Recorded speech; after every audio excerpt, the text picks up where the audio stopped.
Get it, bud. It happened again. What happened again? I got in trouble at school. What'd you do? Well, the teacher was asking questions about animals. Ray was called on, and she said, "Ray, what's a four-legged animal that says moo?" And he said, "That's a cow."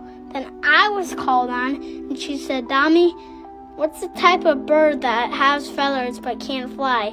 And I said, "Well, teach, that would be a dead bird."